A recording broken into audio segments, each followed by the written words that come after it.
Halo teman-teman, di channel ini kita akan mulai, ini episode pertama kita akan bicara tentang kegelisahan anak-anak Indonesia lintas generasi ya. Nah, pada sesi ini banyak tuh perusahaan-perusahaan mengeluhkan tentang Gen Z. Khususnya di pekerjaan, dianggap Gen Z itu susah diatur, maunya sendiri, terus susah gitu loh untuk dipahami konsep pikirannya, khususnya dalam menjalani pekerjaan. Nah, lu itu kan Gen Z lah.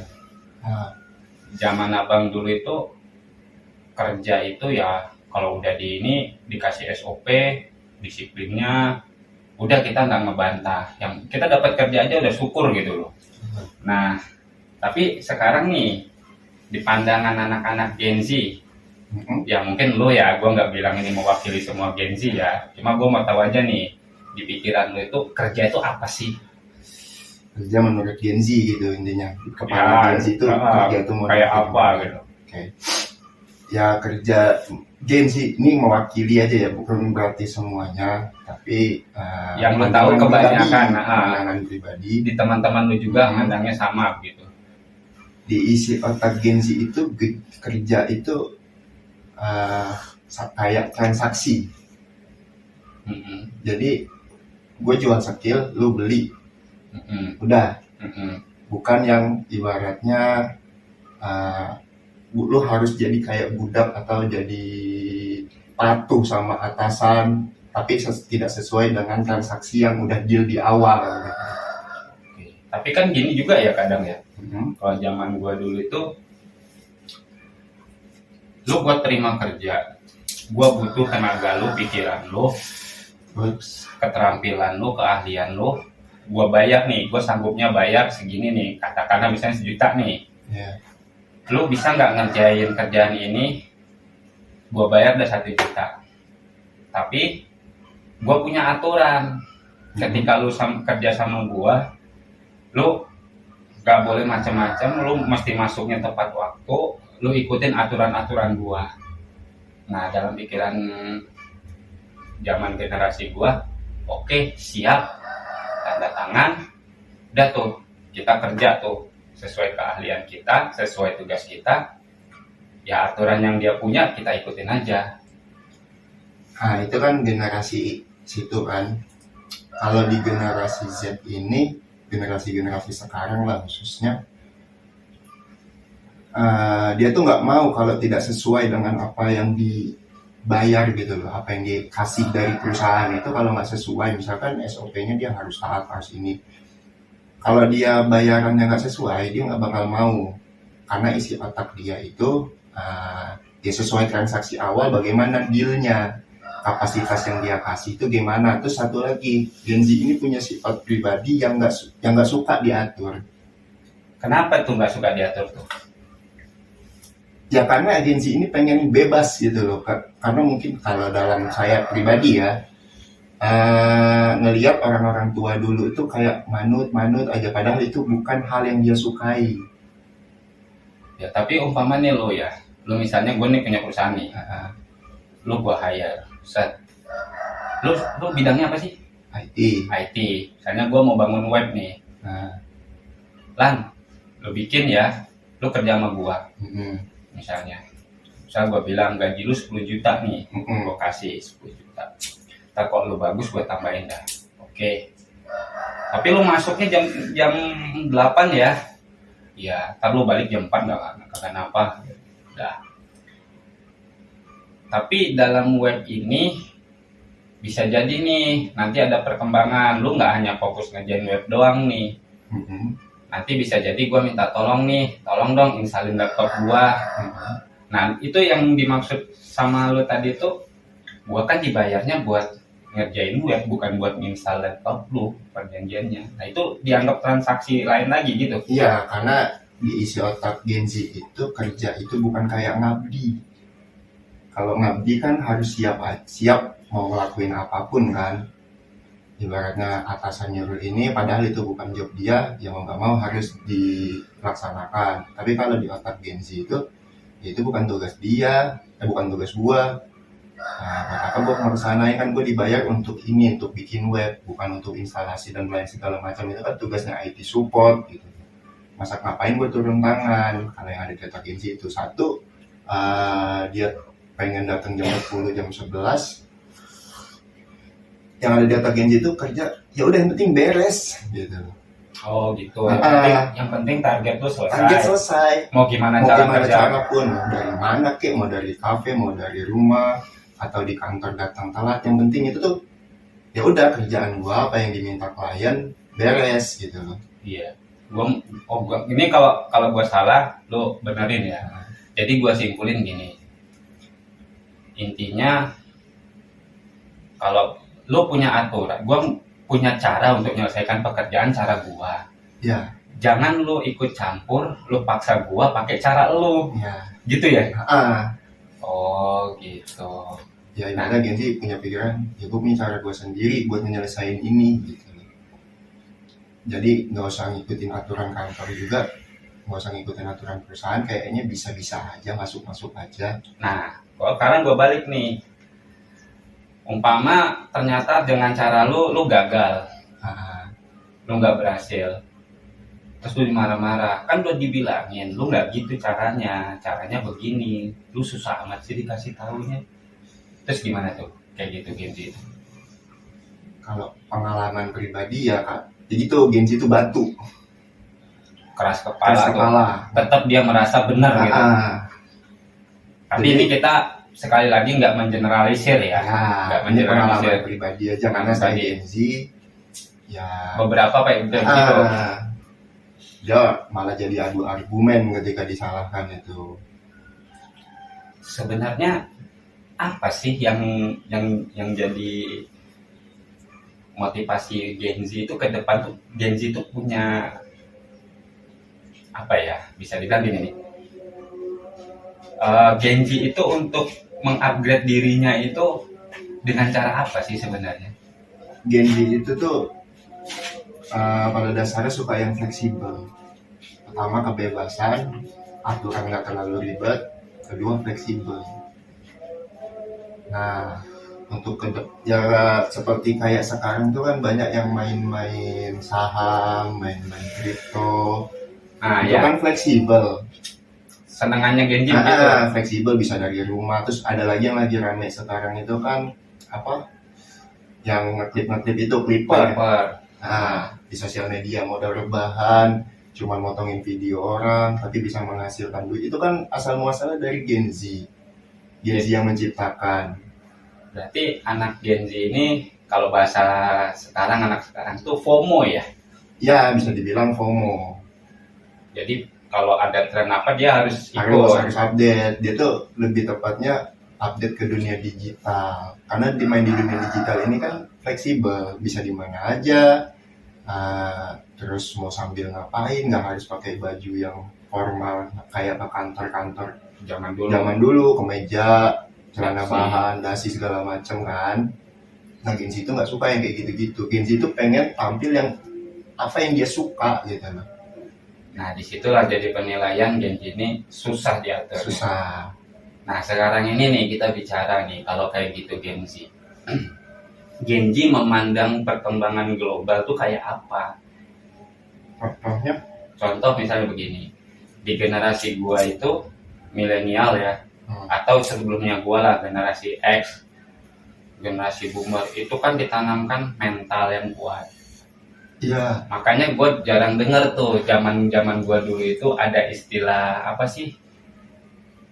Kayak istilah mental health-nya terganggu, kayak gitu-gitu. Ya, bisa dibilang alumni VOC lah ya. Iya ya, kita bilang lah angkatan perang lah kita.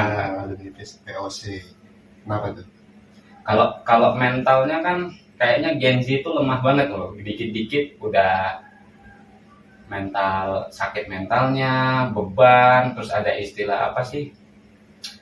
Anxiety, kayak gitu-gitu, gelisah. Padahal bagi kita itu bukan perkara yang harus digelisahin banget gitu loh. Betul. Ya kalau dilihat dari sudut pandang gue sih ya balik lagi pendidikan masa kecil dia gimana. Oh, jadi dari lingkungan keluarganya juga ya. Karena Gen Z itu bisa berubah itu misalkan masa kecil suruh sekolah nggak mau, ya udah deh kasihan anaknya capek besok aja sekolahnya. Dilihat di sekeliling tuh kayak gitu rata-rata, makanya mungkin bisa jadi habit dia kecil kebawa sampai dia dewasa, bahkan sampai dia di dunia kerja atau dia punya keluarga juga tetap kayak gitu.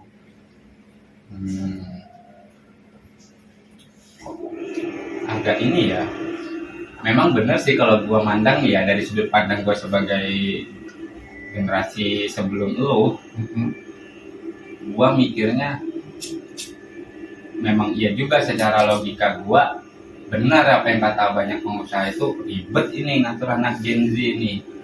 Masalahnya apa? Masalahnya di sudut pandang kita, di sudut pandang generasi sebelum Gen Z, kita itu ngebangun usaha ini udah cukup makan asam garam. Nah, itu dialami karena pengalaman-pengalaman jatuh bangunnya kayak apa. Jadi ada rasa menganggap gue tuh ngerti, gue cuma butuh aja tenaga lu di bidang ini, tapi ikutin aturan gue, karena kalau nggak ada aturannya gue tuh udah cukup tahu nanti bakalan begini, bakalan begitu. Ya kan, kalau lu nggak ngikut, gue bikin aturan ini berdasarkan pengalaman gue yang udah menjalani bisnis sekian tahun. Terus lu rusak dengan tiba-tiba dengan cara lu gak disiplin begitu, ini bakal amburadul ini perusahaan ini kan begitu. Ada kata-kata kedisiplinan lah gitu dalam kerja. Tapi kalau Gen Z ini, kalau tadi kata lu ya yang penting target gua selesai, maunya gua kerja gimana ya itu urusan gua gitu. Yang penting yang lu minta gua siapin kan, gitu caranya Gen Z kan. Nah, Gen Z itu lebih tepatnya udah apa yang ada di depan jalanin dengan cara apapun, nggak mesti. Jadi dia punya pikiran kayak bisa tanpa aturan, ngikutin aturan ini tetap terjadi kok tanpa ikut aturan-aturan tersebut gitu. Jadi jalur tujuannya tetap sama. Nah Gen Z ini kan dibilang karena udah terbiasa dan suka fleksibel dan gampang, pengennya gampang gitu ya. Jadi dia ngerasa tuh kayak aturan itu mempersulit hidupnya, mempersulit kerjaan yang dia kerjakan itu. Jadi kerjaan kayak gini tuh sebenarnya gampang, tapi yang bikin sulit tuh aturan, harus inilah, harus meeting kesini lah, harus pakai baju kayak gini, harus ke kantor gitu kan. Padahal kan itu bukan aturan yang ibaratnya menyangkut dengan apa yang dia buat gitu. Tapi balik lagi, kalau aturan yang memang SOP permintaan kliennya, misalkan kliennya minta web model kayak webnya Blibli atau Tokopedia, itu pasti bakal diikutin. Nah ini kan dalam aturan perusahaan, yang Gen Z itu kebanyakan kurang patuh lah gitu. Makanya Gen Z itu kan dicap sama generasi lama itu kan minim attitude ya karena dia kebebasan, asik kebebasan, terus jadinya kebablasan. nah lu sendiri yang ngomong kebablasan, padahal sebelumnya diingetin udah tuh sama generasi sebelumnya, karena generasi sebelumnya kan sudah mengalami masa-masa hidup udah lebih lama, pengalamannya juga udah lebih banyak. Lu dibilangnya lu nggak bisa gitu, ntar lu kebablasan akibatnya begini. Nah, itu gimana tuh Gen Z menyikapinya?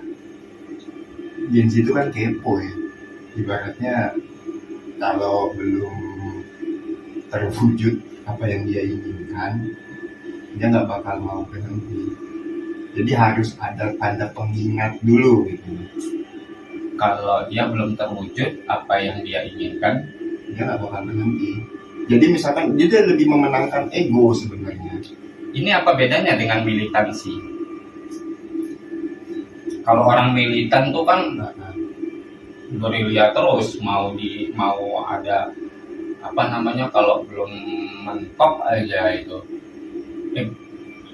dia memang dihajar aja semua gitu. Ya kalau militansi kan tujuan kebaikan. Ibaratnya ya tujuan dia ingin bangun perusahaan atau gimana memajukan perusahaan. Kalau Gen Z ini kan ibaratnya kalau pandang saya ya, dia itu ingin mewujudkan apa yang kebebasan yang ada di otak dia, kebebasan berpikir dia yang ada di otak itu pengen diwujudkan. Tapi dalam artian bukan yang dari sisi kebaikan. Kalau militansi kan ibaratnya masih mengikuti peraturan. Jadi dia itu sebenarnya pengen ikutin hawa nafsunya dia aja ya. Simpelnya kayak gitu. Memuasin, melampiaskan yang dia obsesikan aja ya. Nah, ini tapi gua khawatir nih. Kenapa? Indonesia itu kan katanya bakal jadi Indonesia emas 2045. Sekarang umur lu berapa? Umur 24.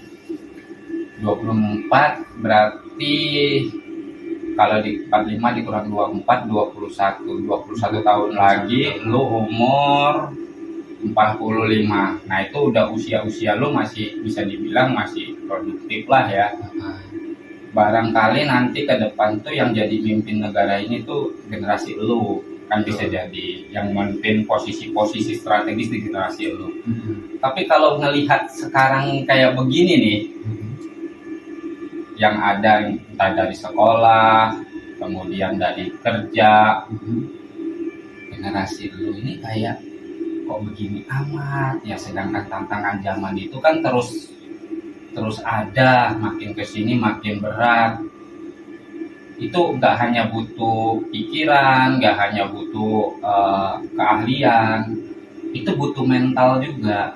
Nah lu gimana melihat nanti 2045 yang katanya Indonesia emas ini? Apakah itu bisa terwujud dan generasi ketika negeri ini ada di tangan kepemimpinan Gen Z, apakah itu bisa benar-benar nyata diwujudkan gitu sama Gen Z nanti? Kalau keadaan Gen Z-nya masih sifatnya masih sama kayak sekarang, itu kemungkinan besarnya sih nggak bakal terwujud. Lu sadari itu? Sadari. Karena kenapa? Banyak di luar sana. Ya, contoh simpelnya anak SMP kelas 1 membaca tulisan biasa, bukan yang kayak bahasa Inggris itu enggak, tulisan bahasa Indonesia biasa aja belum bisa gitu. Pas 1 SMP belum bisa baca. Iya, banyak itu ya. Mungkin kalau melihat sosial media entah YouTube, entah TikTok, Instagram pasti udah tersebar kemana-mana lah gitu kan, kasus-kasus kayak gitu. Kalau masih kayak gitu, SDM generasi Gen Z masih yang ibaratnya masa bodoh, cuek dengan diri dia sendiri, ya nggak bakal terwujud sih generasi emas itu. Ya, gua bingung juga sebenarnya.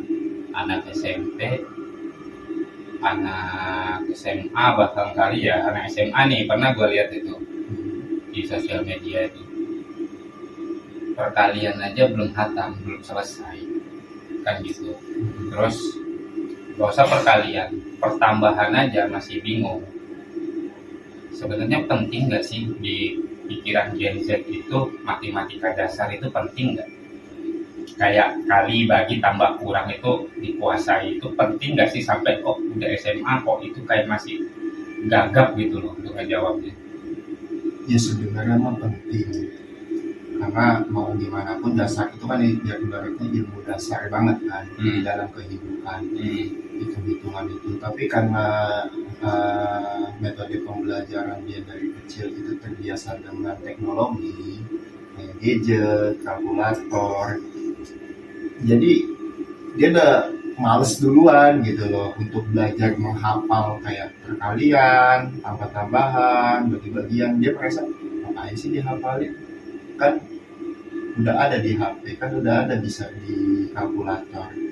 Jadi karena keterbiasaan dia dengan kemudahan yang dibilang tadi fleksibilitas, dia senang sama fleksibilitas itu bawa. Jadi dia merasa itu nggak penting. Gue pernah. Jadi gue tanya, tulisan lu jelek amat ya? Ya. Lu SMA, zaman gua dulu itu anak SMA yang mending lah, tapi tulisan lu kok SMA kayak anak SD gitu kan. Jawabannya simpel. Apa? Zaman sekarang tuh nggak ada ngirim surat. Ya. Zaman sekarang apa-apa diketik. Nah, Orang bisa baca tulisan. Kalau dulu orang nulis itu ngelamar kerjaan aja masih tulisan tangan. Ada belangkonya dulu nih. Mungkin yang generasi kelahiran apa yang 90-an ya, generasi 90-an kelahiran 70 atau kelahiran 80-an itu pasti ngalamin juga lah. Kalau nggak punya komputer, itu dulu ada kertas kurikulum vitae, ada semacam kayak ijazah gitulah, ada bingkainya gitu, itu tulis tangan. Terus surat lamarannya tulis tangan kepada yang terhormat dan seterusnya. Itu tulisannya orang-orang dulu kan bisa dilihat kan, beda tulisan anak SMA-nya orang dulu sama tulisan anak SD-nya. Kalau sekarang itu nggak beda jauh. Nah, gue tanya kenapa tulisan lu ada yang miripin anak SD. Ya nggak apa-apa katanya, orang nanti juga udah nggak zamannya nulis, zamannya ngetik, katanya gitu tuh. Gue mikir gila ya, kalau kayak gitu tuh kan gimana, yang kayak lu bilang tadi, pantesan anak SMA bilang tanya beli ini berapa harganya, 7.500 ditambah 2.500 berapa, bingung jawabnya. Ternyata main HP tuh, ambil HP langsung. Iya, karena dia udah hidup dari kecilnya itu terbiasa dengan teknologi. Kan gue hitungannya generasi Z yang awal-awal nih 2001, yang mana gadget itu hanya orang-orang khusus lah yang punya. Anak-anak kecil itu jarang yang masih main gadget kan. Nah, kalau generasi Z yang udah 2007 ke bawah atau 2005 ke bawah kan tuh pasti ngalamin yang namanya gadget yang udah ada internetnya, bisa internetan di HP. Nah, terus salahnya itu sebenarnya orang tua itu ngasih ke anak gadget itu, padahal belum saatnya. Nah, namanya anak kecil kan ya, masih kecil, Gen Z masih kecil itu ya pikirannya bukan untuk mencari wawasan lebih jauh, enggak, tapi ya paling larinya kalau nggak ke dunia game, nonton. Dia bukan buat belajar. Iya. Tapi kan di generasi lo main game bukan main-main lagi. Tapi kan generasi gue aja main game itu butuh effort gitu loh. Harus ke warnet, harus ke tukang PS. Coba zaman Gen Z yang ibaratnya Android atau iPhone itu udah keluar dan Android bisa dijangkau harganya. Itu gimana? Bukan, yang gua maksud itu gimana yang kecilnya nggak main game terus, orang main game itu jadi masa depan zaman sekarang itu. Buktinya ada profesi gamers dan itu menghasilkan uang lah gitu. Akhirnya kan termotivasi untuk kayak gitu lagi. Ya kan dalam kehidupan tuh ada minus plus kan ya. Ya memang dunia game itu bisa menghasilkan ketika dia masuk tim, direkrut tim karena mainnya jago atau segala macam. Tapi kan tetap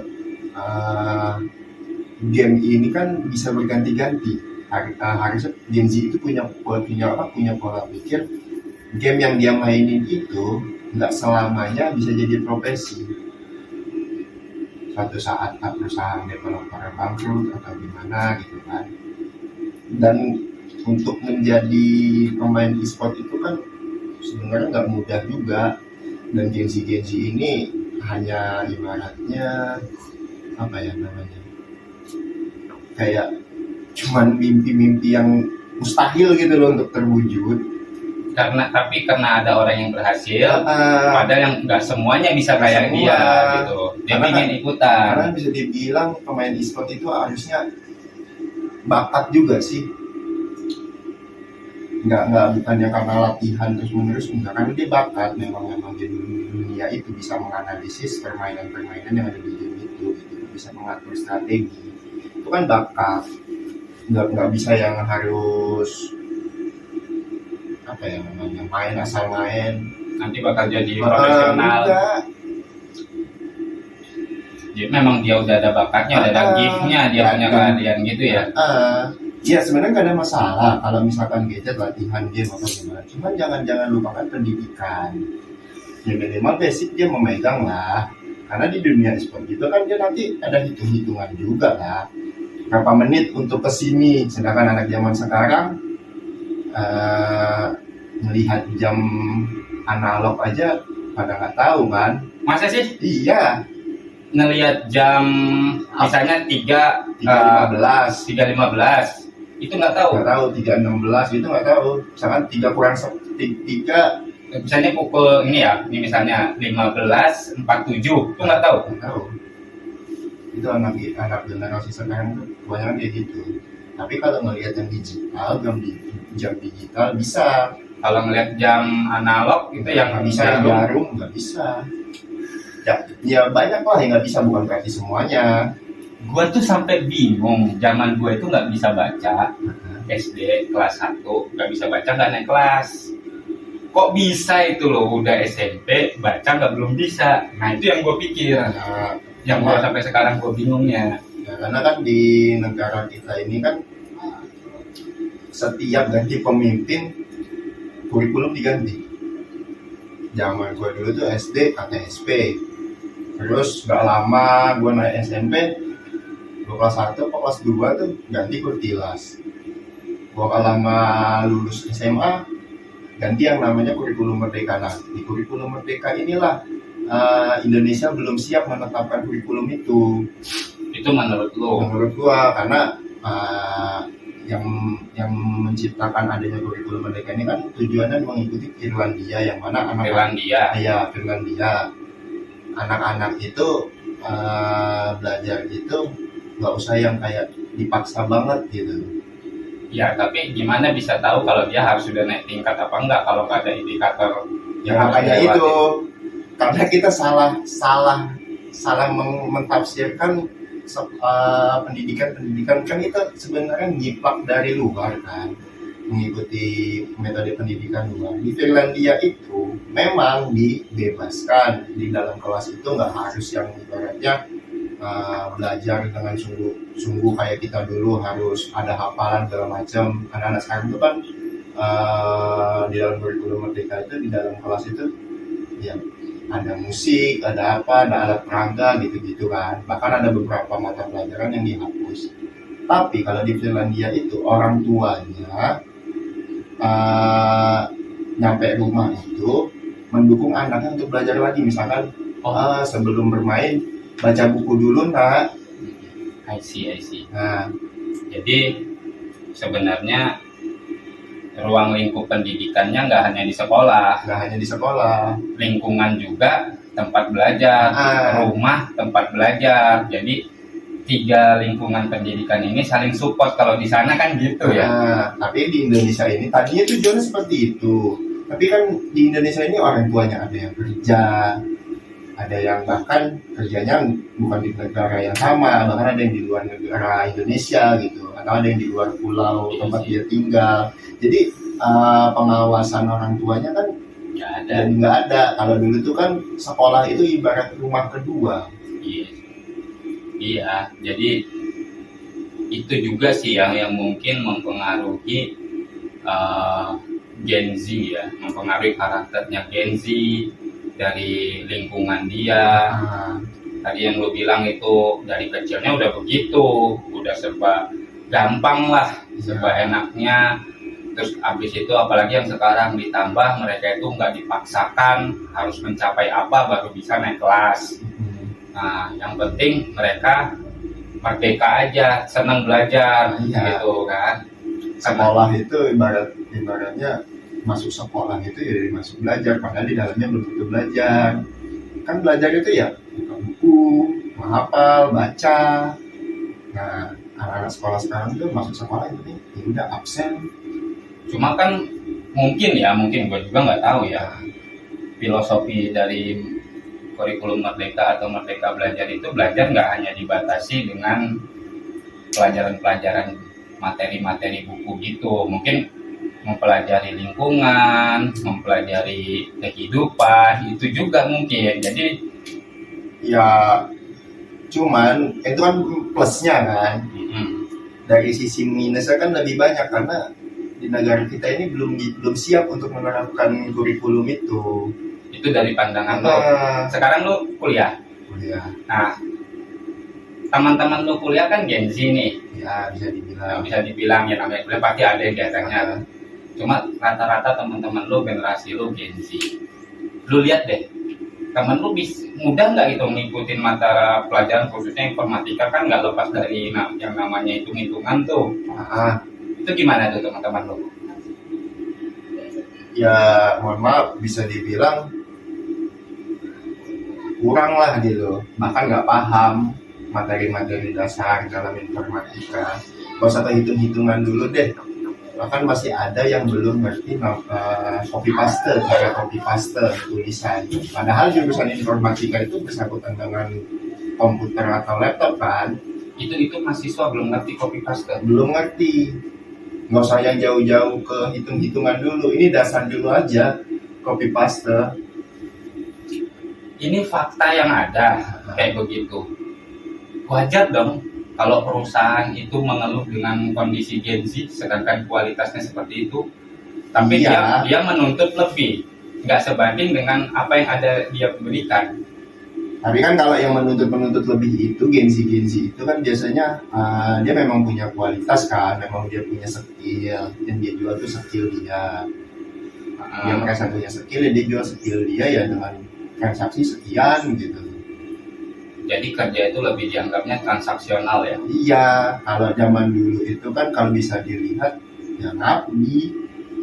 Ya orang ngabdi memang tetap ada transaksi dibayar. Tapi kan hitungannya kayak orang ngabdi, gimana sih orang ngabdi? Berdedikasi. Tapi penting nggak menurut lu berdedikasi? Sebenarnya penting. Ya memang sekali lagi yang bisa dibilang diuntungkan itu kan perusahaan. Tapi kan kalau dari sudut pandang gue tuh bisa dibilang itu bisa jadi bekal dia ketika dia nanti mau buka usaha atau menjadi seorang pengusaha. Artinya kalau dia mau upgrade lagi, dia jalanin aja aturan perusahaan gitu. Iya, tapi karena Gen Z ini punya ego yang tinggi, dia itu ya kayak ibaratnya gimana ya, ngeyel gitu. Itu lu sendiri yang ngomong ya, lu Gen Z sendiri ya kan. Gue Gen Z, kadang sifat gue juga tuh kan suka kayak gitu. Gue merasa diri gue tuh benar gitu. Tapi kayak gitu lu sadari padahal ya. Sadari. Padahal lu ngerti ya, nggak semua yang gue anggap benar itu benar. Betul. Lu sadari juga padahal gitu. Tapi rata-rata Gen Z memang kebanyakan begitu ya. Bisa dibilang ya, cuman nggak seluruhnya. Bahkan ada Gen Z juga yang masih mau bagus lah karakternya. Ya kan banyak sekarang Gen Z yang kayak kemarin kan ITB itu bikin alat pendeteksi apa yang ada di kayak bintang-bintang yang ada di tata surya. Ya. Itu anak ITB informatikanya, itu generasi Z. Masih bisa dibilang Gen Z itu masih ada loh yang pintarnya, yang prestasinya banyak lah. Kita nggak bilang semuanya jelek, banyak. Cuma karena isu-isu ini mencuat gitu loh di mana-mana di permukaan. Kayak gua nih, gua ngomong ke teman gua, waduh Pat, gua nyari karyawan susah banget buat jaga toko. Kenapa? Gua bilang, gua suruh jaga toko, dia malah sibuk main HP, update status, nge-TikTok, gitu kan. Kalau zaman dulu, gua mencari orang yang jaga toko, dia jaga toko, begitu ada orang masuk nih, calon pembeli masuk nih, udah langsung samperin, ditawarin mau beli apa, gitu kan, nyari apa, disambut lah gitu. Nah ini enggak, dicuekin aja, katanya gitu. Kebanyakan mereka sibuk dengan sendiri-sendirinya aja. Bahkan giliran ditanyain kayak cuek-cuek aja, katanya pusing gua ngelihat anak sekarang, gitu jawabnya. Ya itu karena dia udah terbiasa habit dari kecilnya kayak gitu, nggak ada tekanan dari keluarga kan, ibaratnya kayak dibebaskan gitu aja. Ya ketika dia udah di dunia kerja ya ke bawah gitu tuh. Dan dia harusnya sadar kalau itu tuh ada batasnya gitu loh, maksudnya jangan dibawa sampai ke ranah pekerjaan. Oke, sekarang pertanyaan gue nih untuk lo.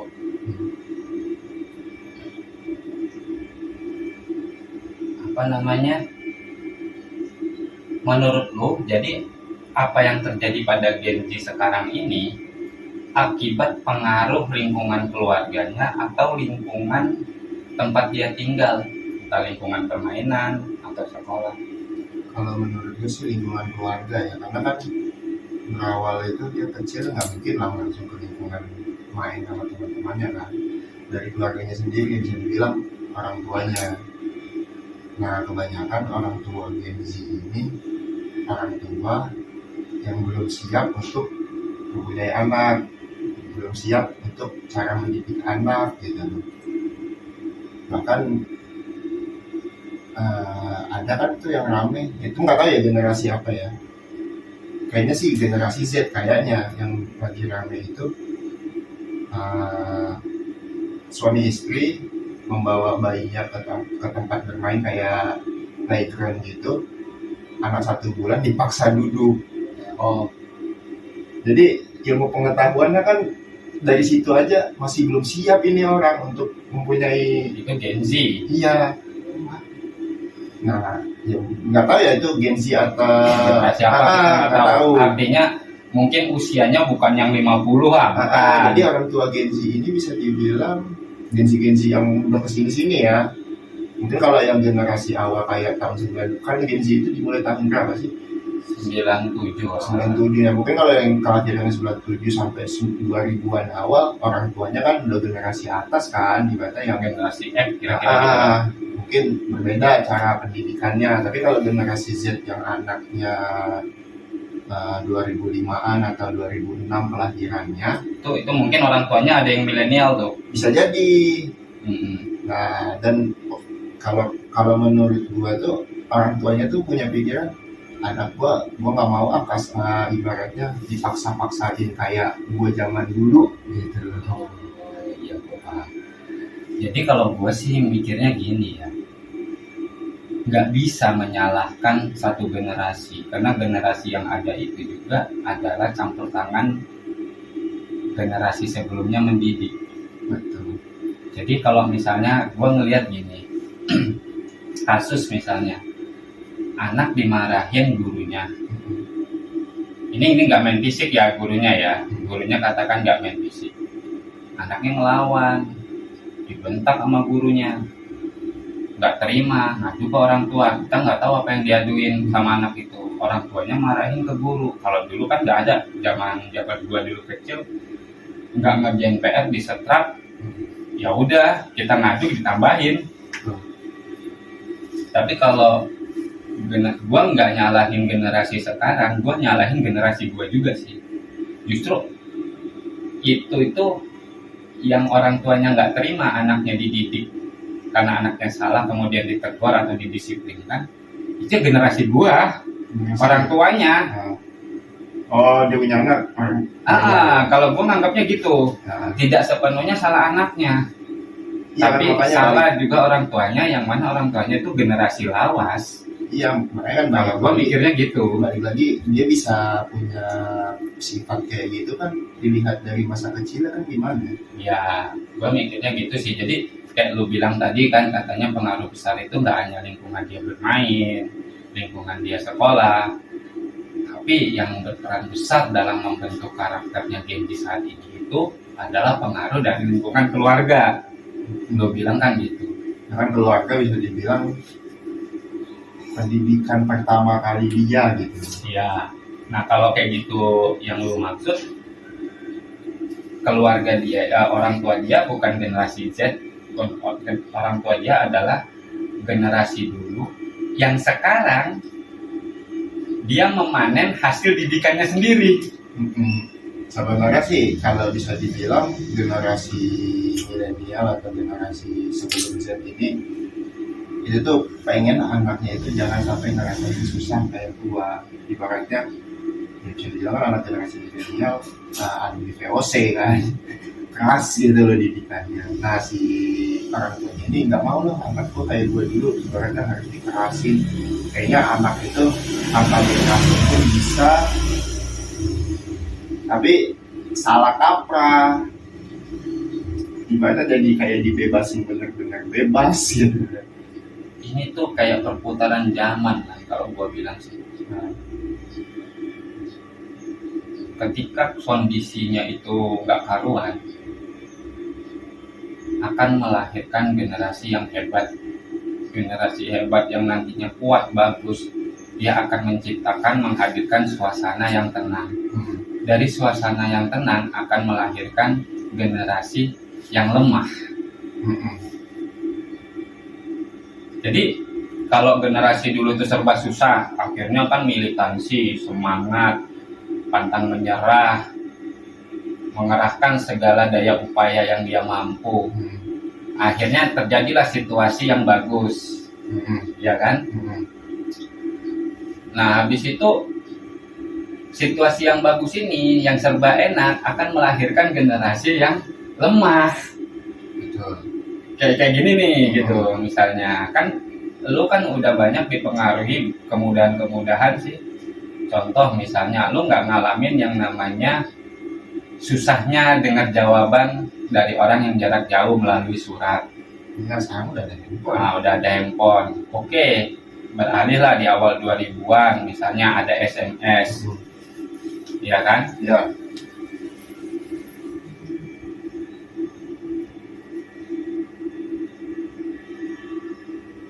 Oke, sorry, gue potong.